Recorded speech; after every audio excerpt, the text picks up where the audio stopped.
오늘 말씀의 제목이 고난의 성탄입니다. 아마 전 세계적으로 성탄을 고난이라고 이렇게 표현하는 데는 아마 거의 없을 것 같습니다. 우리 교회가 유일하지 않겠나 이렇게 생각을 합니다. 왜 성탄이 고난이냐? 여러분 지금 대통령 탄핵을 두고 광화문에 모이는 사람들하고 대한문에 모이는 사람들하고 다릅니다. 이 사건은 하나죠. 대통령 탄핵이라는 걸 두고 찬성을 하는 쪽과 반대를 하는 쪽이 각각 이렇게 다른 거예요. 성탄도 마찬가지입니다. 우리 인간의 입장에서 볼 수 있고 하나님 입장에서 볼 수도 있는데, 인간의 입장에서 보면은 기쁘다 구주 오신 내가 맞습니다. 네. 오늘 본문 말씀 속에서도 우리를 위하여 너희를 위하여 구주가 나셨으니 그와 같이 말씀하셨는데, 우리 인간의 입장으로 봐서는 구세주가 오신 거예요. 그런데 오시는 예수님의 입장을 보면은 죽임을 당하시려고 이 땅에 오시는 거예요. 그러니까 고난이고 고통이고 정말 힘든 거죠. 여러분, 가령 우리 집에 불이 났다고 생각을 하십시다. 그래서 119로 전화를 했습니다. 그래 119 잘 모르는 사람은 114에 전화를 해가지고 119가 몇 번이에요? 이렇게 묻는다고 그럽니다. 급하니까, 마음이 급하니까. 그래서 119에 만약에 화재 신고를 했다 그러면은 이제 소방관들이 오겠죠. 근데 내 입장에서는, 내 집에 불이 났으니까 내 입장에서는 그들이 우리 집을 구하러 오는 거예요. 구세주입니다. 구세주는 아니고 구주입니다. 나를 구하러 온 거예요. 그런데 소방관의 입장에서는 목숨을 걸고 그 화재 속으로 들어가야 되는 정말로 고통이 똑같습니다. 예수님께서 이 땅에 오셨다. 기쁘다 구주 오셨네. 여기만 우리가 생각이 머물고 신앙이 여기까지 있다는 것은 아직까지 내가 하나님 아버지의 마음을 모르고 이 땅에 오시는 예수님의 마음도 더 모른다는 것을 이야기를 합니다. 우리가 자녀들을 키울 때 다들 고생하셨잖아요. 자녀 하나 키우기 위해서 있는 돈 없는 돈 정말로 마른 자리 진 자리 가리지 않고 그렇게 자식을 키웠는데, 자식이 나중에 잘 되었다고 그랬을 때 부모님에게 감사합니다. 나를 낳아주셔서, 나를 이렇게 키워주셔서 감사합니다 라고 이렇게 말을 하는 자녀들은 그래도 우리 경상도 말로 머리에 시건이 들은 거예요. 철이 들은 겁니다. 생각이 깊은 거예요. 그런데 자기가 잘된 것이 자기 자신의 노력과 수고 때문인 줄 알고 부모님께 감사하지도 않는다는 것은 아직까지 생각이 모자라고 부족한 것을 말합니다. 우리의 신앙도 마찬가지입니다. 이런 성탄절이 되었을 때 그저 막 기쁘다 구주 오셨네, 막 여기에만 생각이 머물고 여기에만 신앙이 집중되어 있다는 것은 아직까지 신앙이 자라지 못했다는 것을 이야기하는 것입니다. 바라고 원하기는 우리 이 자리에 계시는 성도 여러분들은 그 아들을 죽는 자리에 내보낼 수밖에 없었던 하나님의 마음도 헤아리고 이 땅에 죽임을 당하러 오신 예수님의 그 아픈 마음도 헤아리는 성숙한 그리스도인이 될 수 있기를 주의 이름으로 부탁드립니다. 자, 먼저 오늘 본문 말씀 가운데 보게 되면은 예수님께서 이 땅에 구주로 오신다는 것을 천사가 일러주었는데, 오늘 다윗의 동네에 너희를 위하여 구주가 나셨으니, 구주라는 말 그 자체가 앞서 제가 소방관을 예를 들었지만은 정말로 그 화마 속에 자기의 몸을 던져 넣어가지고 그렇게 그곳에 있는 인명과 재산을 지키려고 하는 그런 사람, 그 소방관들의 그 위험하고 똑같다는 거죠. 구주가 나셨으니 곧 그리스도 주시니라. 예수님께서 이 땅에 구주로 오신다는 거예요. 구주라는 이 자체가 정말로 그것이 예수님 입장에서는 내가 고난을 당하러 간다, 고통을 당하러 간다, 내가 죽임을 당하러 간다. 바로 그런 의미가 그 속에 있다는 것을 알아야 됩니다. 마태복음 3장 16절에서 17절 가운데 보면은 예수님께서 세례를 받으실 때에 하늘에서 소리가 나고 성령님이 비둘기같이 임재하시고 하는 그런 모습을 기록을 했습니다. 그런데 그때에 하늘로부터 소리가 있어 말씀하시되 이는 내 사랑하는 아들이요 내 기뻐하는 자라 하시니라. 그러니까 하늘에서 소리가 났다는 것은 하나님께서 하신 말씀이에요. 하나님께서 예수님을 향해서 내 사랑하는 아들이고 내 기뻐하는 자다. 그러니까 하나님의 말씀에 순종하고 하나님을 영광스럽게 하고 하나님의 뜻에 그대로 따르는 그런 모습을 가졌기 때문에 사랑하는 자라 그러고 기뻐하는 자라고 그와 같이 이야기를 한 것입니다. 여러분들이 어렵고 힘들어도 주의 몸된 교회를 위해서 예수님의 이름을 전하기 위해서 여러분들이 말씀 때문에 교회 때문에 그렇게 헌신하고 순종할 때에 하나님께서 여러분들을 봤을 때는 내 사랑하는 자고 내 기뻐하는 자가 되는데 저와 여러분은 바로 그런 자리에 있기를 주의 이름으로 부탁을 드립니다. 그러니까 하나님의 마음이 뭡니까? 하나님께서 뒤에 마태복음 18장 14절 가운데 보면은 이와 같이 이 작은 자 중의 하나라도 잃는 것은 하늘에 계신 너희 아버지의 뜻이 아니니라. 하나님의 뜻은 뭔가 하면은 이 땅에 있는 모든 사람들이 다 구원받기를 원하시는 거예요. 모든 사람들이 멸망하지 않고 지옥 가지 않고 다 구원받기를 원하는 거예요. 그 구원을 이루기 위해서 예수님의 역할이 중요하고 그 예수님이 어렵고 힘든 길을 가셔야 된다는 것을 우리가 기억을 해야 합니다. 또한 마태복음 20장 28절 가운데 보면은 예수님께서 친히 당신을 두고 이와 같이 이야기를 했습니다. 인자가 온 것은, 인자라는 말은 예수님께서 당신을 지칭할 때 사용했던 유일한 단어입니다. 그래서 내가 온 것은 섬김을 받으려 함이 아니라 도리어 섬기려 하고 자기 목숨을, 그 예수님의 그 생명을 많은 사람의, 그리고 저와 여러분을 비롯한 이 땅에 있는 모든 사람의 대속물로 주려 함이라. 그러니까 여러분, 저와 여러분은 원래 지옥을 가야 되잖아요. 우리가 죄인이기 때문에 지옥을 가야 되면 지옥에 가서 내가 이 땅에서 지은 모든 죄를 거기서 전부 다 벌로 받고 난 다음에 그야말로 둘째 사망에 이르게 됩니다. 그런데 하나님께서 저와 여러분을 너무 사랑하셔서 우리를 그 죄로 말미암는 죽음의 자리에 내몰지 아니하고 그 자리에 예수님을 대신 가게 했다는 거죠. 그게 대속물인 것입니다.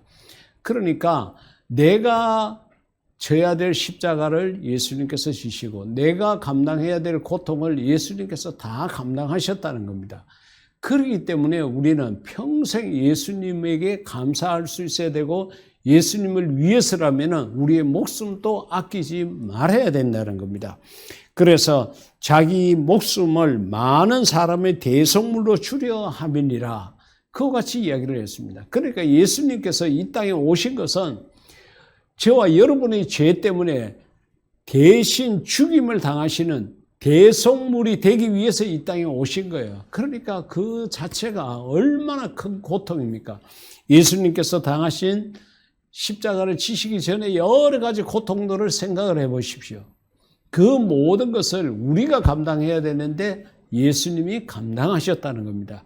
그러기에 우리는 평생 예수님을 찬양하고 예수님께 감사하고 예수님을 위해서 살아야 되는 것입니다. 그렇게 살 수 있는 우리 모두가 될 수 있기를 주의 이름으로 부탁드립니다. 그런데 고난을 당하러 이 땅에 오셨는데 오신 예수님께서 이 땅에 걸음하신 것을 쭉 살펴보게 되면은 당신 앞에 어떤 고난이 있다 그래가지고 여기서 도망치지 않았다는 거예요. 고난을 피하지 않았다는 것을 곳곳에서 알 수 있습니다. 제일 먼저 요한복음 18장 3절 이하 말씀 가운데 보면은 예수님께서 이제 겟세마네 동산에서 이제 붙잡혀 가시는 광경이 기록이 되어져 있습니다. 자, 예수님께서 그렇게 제자들과 더불어서 겟세마네 동산에 가셔서 그 십자가를 앞에 두고 기도하시고 하는 그 현장에 예수님의 제자였던 가룟 유다가 나타났습니다. 근데 혼자 나타난 게 아니라 로마 군병들하고 같이 나타났습니다. 그 로마 군인들이 예수님을 잡으려고 하긴 하지만은 예수님이 누구인지를 몰라요. 근데 예수님의 얼굴을 가장 잘 아는 가룟 유다, 그가 왔기에 그 가룟 유다가 예수님에게 입맞춤을 하게 되는 거죠. 그렇게 하는 그 사람이 내가 가서 반갑게 인사하는 척하고 얼굴에 입맞춤을 하는 그가 바로 나사렛 예수다. 그를 잡으면 된다. 그렇게 사전에 이야기를 하고 갔습니다. 그때에 그 사람들이 그렇게 예수님을 잡으러 갔을 때에 자, 예수님께서 그럽니다. 너희가 누구를 찾느냐? 예수님께서 그 군인들에게 물었습니다. 그러니까 대답하되 나사렛 예수라. 우리가 지금 찾는 사람, 우리가 잡으러 왔는 사람은 나사렛 예수다. 그와 같이 이야기를 합니다. 그러니까 예수님께서 야, 이러면 내가 잡히는구나. 잡혀서 이제는 정말 고난을 당하고 죽임을 당해야 되겠구나 해가지고 그 자리를 피해서 도망가고 그렇게 나를 살려달라고 무릎 꿇고 빈 것이 아니라 예수님께서 하신 말씀, 내가 건이라. 나사렛 예수를 잡으러 왔다 그러니까 내가 바로 나사렛 예수다. 이와 같이 말씀을 하신 거예요. 내가 건이라 하니까 그 예수님을 파는 유다도 그들과 함께 섰더라. 예수께서 그들에게 내가 건이라 하실 때에 그들이 물러가서 로마 군인들이 깜짝 놀란 거예요. 자기네들이 잡으러 왔다 그러면 이때까지 순순히 응한 자가 없고 다 대들거나 도망치거나 이렇게 했는데 예수님께서 너무도 당당하게 내가 그다. 내가 너희들이 찾는 나사렛 예수다 이야기하니까 군인들이 깜짝 놀라가지고 그 예수님 앞에서 물러가서 땅에 엎드려졌다. 그와 같이 기록을 하고 있습니다. 그만치 예수님께서는 당당했습니다. 고난을 당하러 이 땅에 오셨지만은 예수님 입장에서는 그렇지 않겠어요? 내가 하나님인데 내가 이 못쓸 인간들 앞에 이렇게 모욕을 당하고 이렇게 무시를 당하고 이렇게 누명을 쓰고 내가 이렇게 죽어야 되나 막상 고난을 당해야 된다고 생각은 했지만 와서 보니까 너무 험한 꼴이다. 아무리 그렇지만 내가 이렇게 죽을 수는 없다. 이렇게 생각해서 그 고난을 피하려고 생각을 그렇게 할 수 있었지만은 예수님은 그렇게 하시지 않았습니다. 만약에 예수님께서 여기 내가 건이라 그러고 그냥 도망쳐 버려서 예수님이 십자가를 지지 않았다 그러면은 우리에게는 구원의 길이 생기지 않았습니다. 저와 여러분은 죄로 말미암아 지옥을 갈 수밖에 없는 멸망자의 대열 속에 있어야 되었을 것입니다. 근데 예수님께서 전혀 고난을 피하지 않으시고 당당하게 그 고난 앞에 대하시고 그리고 그 고난을 전부 감내하셨다는 겁니다. 그 고난의 정도가 마가복음 15장 37절에 보면은 십자가에 달려서 죽으심입니다. 예수께서 큰 소리를 지르시고 운명하시다. 돌아가셨다는 거예요. 고난의 절정이 마지막이 죽음이었습니다. 죄의 삭선 사망이라 그랬습니다. 저와 여러분이 예수님께서 가신 이 길을 그대로 갔어야 됐습니다. 근데 우리를 살려내시고 예수님이 그 길을 가셨기에 예수님이 우리의 구주가 되시고 온 세상을 구하는 구세주가 되셨다는 것입니다. 자, 그 뒤에도 자, 갈릴리에 모일 때 예수께서 제자들에게 이르시되 인자가, 그래 예수님께서 모르고 그렇게 붙잡혀 가시고 십자가를 지신 게 아니라 다 알고 계셨다는 거예요. 그것을 이제 알 수 있는 대목이 바로 이 마가복음 15장 37절 이하에 나타나 있는 이 말씀입니다. 제자들에게 미리 말씀하셨습니다. 내가 붙잡혀 가서 고난을 당하고 죽임을 당한다. 알고 계셨어요. 알고 계시면서도 그 길에서 도망치지 않고 외면하지 않고 당당하게 임하셨다는 것을 우리가 알아야 됩니다. 죽임을 당하고 제3일에 살아나야 하리니, 그러니까 예수님의 죽으심과 부활을 제자들에게 미리 말씀하실 정도로 예수님께서는 당신의 앞길에 얼마만한 고난이 있는가 이걸 환하게 알고 계셨다는 거죠. 모르고 그냥 이렇게 당하고 그렇게 한 게 아니라는 것입니다. 그러니까 예수님의 위대함이, 우리가 예수님을 찬양하고 예수님에게 감사해야 되는 그 면 가운데 하나가 이런 면입니다. 고난이 있고 어려움이 있고 정말로 목숨을 잃을 그러한 위기가 있음에도 불구하고, 그걸 알고 계셨음에도 불구하고 그 길을 뚜벅뚜벅 걸어가시고 그 걸음이 흐트러지지 않았다는 것입니다. 그렇기 때문에 예수님으로 봤을 때는 고난의 성탄입니다. 우리는 막 기쁘다 구주 오셨네 그러지만은 그게 아니라는 것을 우리가 알아야 합니다. 그러면 이러한 예수님의 사랑을 받고 하나님의 사랑을 받고 구원받은 우리는 어떻게 살아야 되느냐? 예수님께서 그런 말씀을 하셨어요. 마태복음 10장 38절에 또 자기 십자가를 지고 나를 따르지 않는 자도 내게 합당하지 아니하니라. 누구든지 나를 따라오려거든 자기 십자가를 지고 나를 따라와야 된다는 것을 말씀을 하셨습니다. 그러면서 자기 십자가를 지고 나를 따르지 않는 자, 여러분 십자가라는 것은 무엇을 말합니까? 바로 우리가 하기 싫은 것. 지금 여러분들 교회 주보에 내년도에 이런 봉사를 하시라고 이름을 넣어놨는데 하기 싫은 거 있죠. 그게 여러분의 십자가입니다. 내가 하기 싫은 것이 십자가예요. 예수님께서도 십자가 지기를 거부하셨습니다. 아버지여, 하나님 앞에 기도하면서 아버지여, 가능하면은 이 잔이 내게서 지나가게 해달라고, 이 십자가를 지지 않게 해달라고, 십자가 지는 거 싫습니다. 그렇게 기도하실 만큼 예수님도 십자가를 거절했습니다. 우리가 신앙생활을 하면서 역시 마찬가지입니다. 여러분 정말 하기 싫은 것 있죠? 그게 바로 여러분의 십자가라고 생각하시면 됩니다. 내가 하나님 때문에, 말씀 때문에, 교회 때문에 무엇인가 내 시간과 재능과 물질을 바쳐서 내가 헌신하고 내가 봉사를 해야 되는데 하기 싫은 거 있죠. 그게 바로 여러분 자신의 십자가라고 생각하시면 됩니다. 그것을 잘 감당하게 되면은 부활의 영광이 있게 되는 거고, 그 십자가를 회피하고 거절하고 도망치게 되면은 예수님을 멀찌감치 따라가다가 예수님을 3번이나 부인했던 베드로와 같은 그런 양심에 지울 수 없는 상처를 우리 스스로 지고 가게 된다는 것을 우리가 생각을 해야 합니다.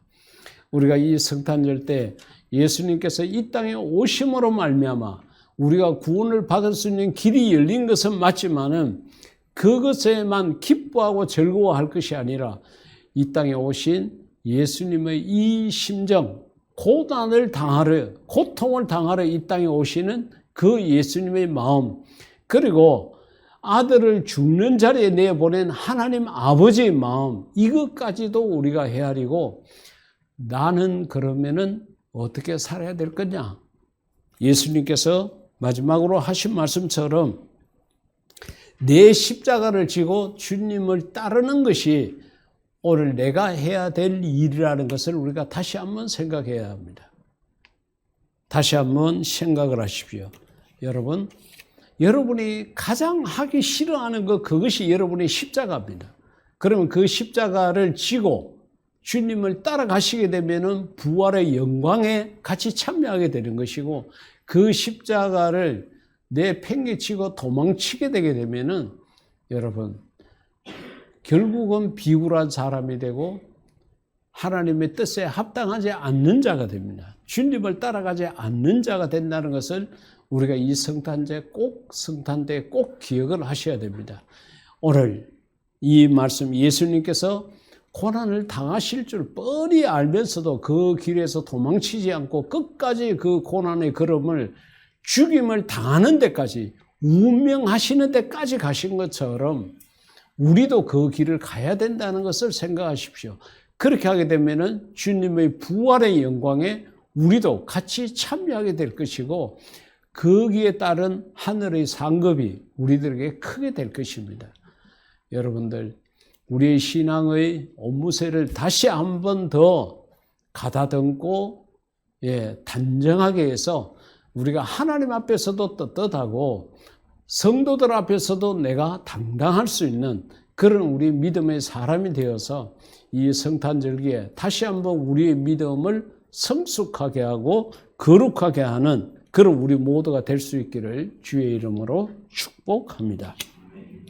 이 시간 기도할 때에 우리 주님 따라서 나도 십자가의 길을 가고 고난의 길을 가고 겟세마네의 동산까지 갈 수 있는 그런 내 자신이 될 수 있게 해달라고, 나의 믿음을 도와달라고 우리 자신의 믿음을 위해서 다 같이 기도하시겠습니다.